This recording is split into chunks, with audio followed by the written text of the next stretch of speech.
아무래도 3위와 2위가 이어질 수밖에 없겠죠. 바로 조국 전 대표 얘기입니다. 조국 전 대표가 정치 재개, 기지개를 켜면 켤수록 야당에서는 고맙다, 땡큐다라고 해서 비판 목소리를 높이고 있습니다. 오늘 오후였나요? 조국 전 대표가 SNS에 이어서 이제 유튜브 활동까지 재개를 했습니다. 안녕하십니까. 조국입니다. 여러분을 만날 수 있는 자리로 돌아왔습니다.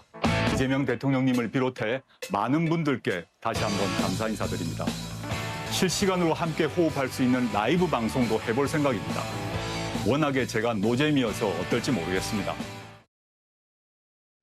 본인 스스로 본인을 노잼, 재미가 없다라고 하면서 최근에 이제 뭐 SNS 물론이고 여러 정치 행보에 시동을 걸었고 이제 앞으로 있을 이번 주에 뭐 조국 전 대표니까 이제 이런 절차적 그냥 상징적 수순을 밟아서 복당도 될 거고 문재인 전 대통령 예방할 겁니다. 정영진 변호사님, 그 민주당 일부에서도 그래도 아주 조금이나마 자숙은 기간을 좀 가져야 되는 거 아니냐는 얘기도 있었는데 자숙 없이 이제 본격적인 정치 행보를 꽤 빨리 진행하고 있는 조국 전 대표예요. 그러니까 조국 전 대표가 작년 12월 한 중순쯤에 수감 생활이 시작이 됐어요. 예. 이제 딱 8개월간 수감 생활을 했는데 제 생각에는 수감 생활 중에 계속 어떻게 정치할까 그 생각만 하고 있었을 겁니다. 예. 왜냐하면 조국 전 대표가 징역 2년을 받았지만 24개월을 받았지만 예. 본인이 24개월 내내 수감 생활할 거라고는 생각하지 않았을 거예요. 왜냐하면 12월 3일에 윤석열 전 대통령이 계엄 선포하고 12월 14일에 그다음에 탄핵소추안 통과되지 않았습니까? 예. 그 이후에 그 수감되었기 때문에 아마 조만간 탄핵이 인용이 되고 그렇게 되면 조기 대선이 있을 거고 그렇게 되면 이재명 당시 후보가 대통령이 될 거고 그러면 내가 사면 받을 것이다. 이런 계산 다 하고 있지 않았겠습니까? 예. 그다음에 그 예상대로 8개월 만에 나왔어요. 그러면은 8개월 동안 그렇게 그 억눌려져 있던 그런 정치에 대한 그런 이야기들이 얼마나 하고 싶었겠습니까? 그러니까 그 활동이 마치 화산이 폭발하듯이 지금 분출될 수밖에 없는 그러한 상황일 것이다. 저는 그런 생각이 드는데 예. 이럴 때일수록 조금 자제하고 시간을 좀 두는 것이 본인에게 더 유익할 수도 있지 않을까? 저는 개인적으로 그런 생각하는데 예. 어떤 행보를 보일지 좀 지켜보는 것이 좋지 않겠나 싶습니다.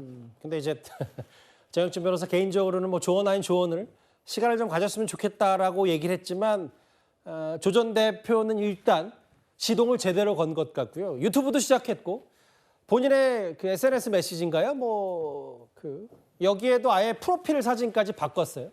그제 어제 하루에 한 번씩 그제는 이렇게 했다면 아예 본인이 돌아왔다라는 이제 주먹을 불끈 쥔 조 전 대표의 지난 총선 특유의 제스처까지 당원 가입까지 독려하는 모습까지 만나봤습니다. 어제 조국 전 대표가 이 김대중 전 대통령 묘역을 참배하면서 내가 사과한다고 2030이 마음을 열겠나 등등 논란의 발언들이 많았는데요. 민주당 일부에서도 부적절하다는 비판이 나왔습니다. 2030 세대가 저의 뜻이 무엇인지 알아주시길 바라고요. 한 번에 제가 뭐 몇 번의 사과를 한다고 2030이 마음을 열겠습니까? 그런지 않을 거라 봅니다. N분의 1 정도의 영향이라고 저는 보입니다. 조국 사면 때문에 모든 지지율이 떨어졌다고 보던데 제가 아무리 여론조사 원자료를 봐도 그건 아닌 것 같더라고요. 2030이 사과를 하면 2030이 거기에 대해서 화해를 할지 용서를 할지는 2030 세대가 판단할 일이지 조국 전 대표가 지레 마음 바뀌겠어? 이렇게 얘기하실 문제는 아닌 것 같아요. 정치인은 필요하면 10번, 20번도 사과하고 마음을 풀고 민심을 돌리기 위해서 노력해야죠. n분의 1이다는 스스로 자신의 영향력을 많이 낮추시는 거죠. 김진욱 대변인, 일단 정치는 필요하면 10번이든 20번이든 사과의 대상한테 사과를 해야 된다. 고개를 숙여야 된다.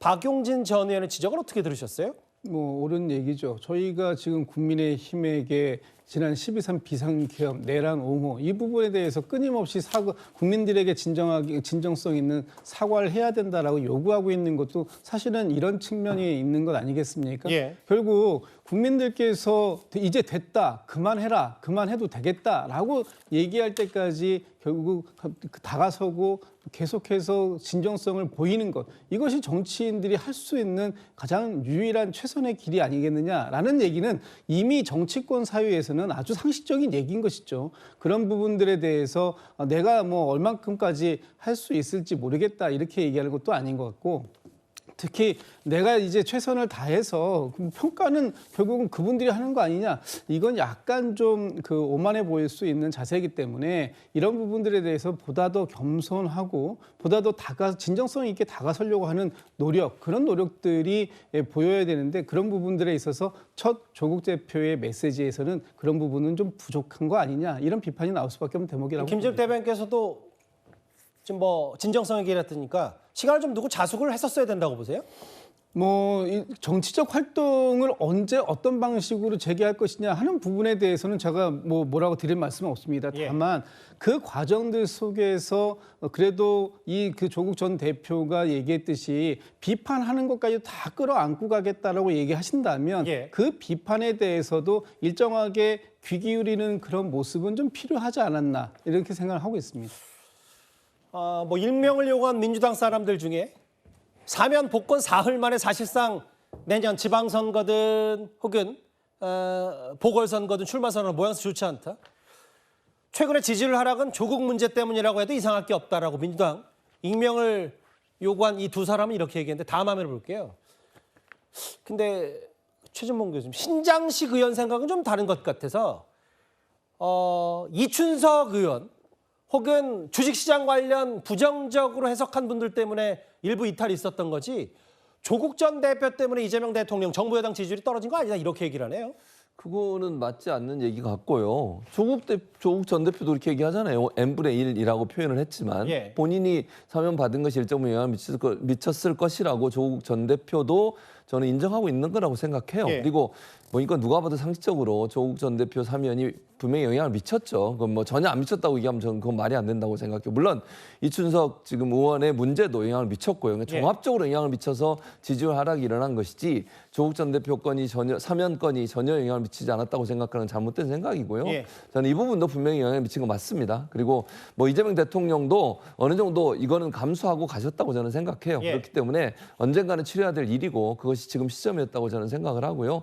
조국 전 대표도 그 부분에 대해서는 인식하고 있는 걸로 저는 개인적으로 생각을 합니다. 예. 다만 신장식 의원의 말은 저 말은 제가 동의하지 않고요. 조국 전 대표 사면도 분명히 지지율 하락에 영향을 미친 부분이 있습니다. 아니, 그러니까 신 의원 말을 제가 굳이 인용해서 최 교수께 질문을 드린 이유가 뭐냐면, 이재명 대통령 입장에서는 지지율 떨어지고 감소하고 조국 전 대표 사면해줬는데, 조국 혁신당 입장에서는 아니, 이재명 대통령 지지율 떨어진 게 조국 전 대표뿐만 아니라 아예 당신들 이춘석 의원 건도 있고 주유시장 상법 개정안도 있는 거 아니냐라고 얘기하면, 그래서 이재명 대통령이나 혹은 이재명 대통령 민주당 지지자들이 이 발언을 꽤 불쾌할 거라고 생각을 해서 드리는 질문이에요. 신장식 의원이 개인적인 의견을 그렇게 얘기했다면 그 부분에 대해서는 동의를 안 할 거고요. 다만 예. 아까도 말씀드렸지만 조국 전 대표는 분명히 본인의 사면도 영향을 미쳤을 거라는 생각을 하고 있기 때문에 예. 이재명 대통령이 그것 때문에 조국 혁신당과 뭐 서운함을 갖는다고 저는 생각하지 않아요. 예. 신장식 의원 개인의 의견이라면 그 의견에 대해서는 뭐 이재명 대통령 동의하지 않으실 거라고 저는 생각하고요. 예. 민주당에 있는 분들도 뭐 지지율 하락 자체가 조국 전 대표의 사면과 전혀 연관이 없다고 얘기하는 것은 저는 이해하거나 받아들일 수 없는 상황이라고 생각합니다. 오해하실까 말씀인데 최 교수한테 뭐라고 말씀드린 게 아니라 저도 이제 선뜻 이해가 안 되는 부분이 있어요. 이현정 의원님. 네. 근데 조국 전 대표가 뭐 야당에서야 말할 것도 없는 비판이 쏟아지고 있고 오히려 고맙다는 얘기도 있고 일부 민주당에서도 자숙할 시간이 필요하지 않냐는 지적도 본인이 분명히 알고 있었는데 구호는 확실한 것 같아요. 본인이 그러니까 아예 국민의힘의 의원수를 반토막 내겠다. 국민의힘 심판에 기치를 걸고 내년에 어떤 선거든 뛰겠다. 뭐 이거 맞지? 뭐 보궐선거든 혹은 서울시장이든 무조건 도전한다는 얘기로도 좀 읽혀서요. 아까 우리 김재욱 대변인이 이제 조국 전 대표가 좀 겸손해야 된다 이야기를 했는데요. 그 김어준 씨 방송 이름이 겸손은 힘들다예요. 예. 겸손 힘든 분이 두 명 있습니다. 조국 전 대표와 김어준 씨는 겸손이 힘든 분이에요. 이분은 겸손할 수가 없습니다.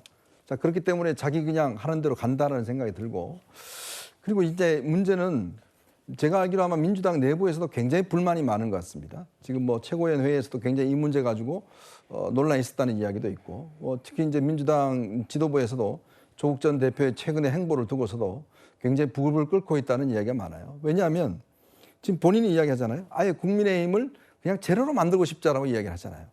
자, 이거는 뭐냐면 국민의힘 정당을 이야기하는 것보다는 국민의힘과 이 보수를 하는 이 반 정도에 되는 국민들에게 대한 선전포고입니다. 예. 사실 이거는 어떤 면에서 보면 지금 정청래 대표가 하고 있는 거잖아요. 예. 악수도 안 하겠다는 거 아닙니까? 사람도 아니니까. 자, 근데 이제 이 두 분이 이제 경쟁을 시작하는 거예요. 예. 서로 이제 예를 들어서 나는 악수도 안 한다. 나는 그냥 다 제로로 만들겠다. 자, 이렇게 되면 이재명 대통령 입장에서 볼 때는 지금 국정을 운영하려면 국민적 통합이 필요한데, 아니 두 사람이 서로 막 앞서거니 뒤서거니 하면서 서로 그냥 반쪽을 다 없애겠다고 이야기를 하면 그게 과연 지금 이 이재명 대통령의 통합의 노력이 빛이 나겠습니까? 예. 지금 저희도 이걸 지금 2등으로 하고 있지 않습니까? 그러니까 그런 것들이 아마 이재명 대통령 국정 운영에 저는 굉장히 발목을 잡을 텐데 아마 처음에 생각한 것보다 조국 전 대표의 행보가 너무 급속히 나가는 바람에 예. 지금 아마 이 여당 내부에서도 굉장히 저는 당하고 있는 걸로 알고 있어요. 아, 그러니까 이제 이현정 의원 개인적인 취재에 따르면 특별사면 대상이 되긴 했는데 조 전 대표가 저렇게 빨리 정치 행보를 제기할 거라고는 집권 여당도 생각하지 못했다. 그러니까 그냥 조국 전 대표를 잘 몰랐던 거죠. 이분은 풀어놓으면 그냥 자기가 주도권이 잡혀야 되고 자기가 1등에 서야 되는 그런 분이기 때문에 예. 정청래 대표도 아마 지지 않을 겁니다. 예. 자, 이렇게 되면 조기에 사실상 이재명 대통령이 있는데도 불구하고 조기 대선 경쟁이 벌어지고 있다는 알겠습니다. 그런 어떤 논란으로 빠져들 수 있는 가능성도 있습니다. 그렇다고 풀어놓다니요. 뭐 그 부분은 제가 순화하겠습니다. 깜짝 놀랐어요. 뭐 이제 석방했다. 예. 석방 사면하면 예. 근데 지금 이 얘기도 하나 더 할 텐데 이 논란이 생각보다 길어지네요. 바로 된장찌개 얘기.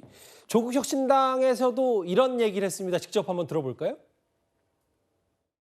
미슐랭 집이라는 거 고기를 그거 싹 가리고 마치 된장찌개 보글보글해서 집안에서 끓여 먹는 소박한 한 끼처럼 이야기하는 게 조국다운 거라는 거. 비싼 집에서 먹으면 그 있는 그대로 그걸 밝히면 되는데 그런 이미지를 다 가려놓고 정말 가증스럽다는 것이죠. 가족 식사한다고 그랬지 된장찌개만 먹었다고 안 그러셨잖아요. 예, 그리고 예. 조국 대표님 워낙 고기를 좋아해요. 고기를 워낙 좋아하는데 구워 먹는 고기는 거기서 못 먹을 거 아닙니까? 나오면 고깃집에 가실 거라고 생각을 했었죠. 이게 뭐 사실은 뭐 어떤 공방까지는 아닌데 이제 정혁진 변호사님 왜 웃으세요 벌써? 가족 식사한다고 했더니 된장찌개만 먹었다고 안 했다. 맞죠? 맞는데 이제 야당에서 얘기하는 건 그동안의 조국 전 대표 SNS나 이제 과거 행태들을 싸잡아서 비판하는 것 같고요.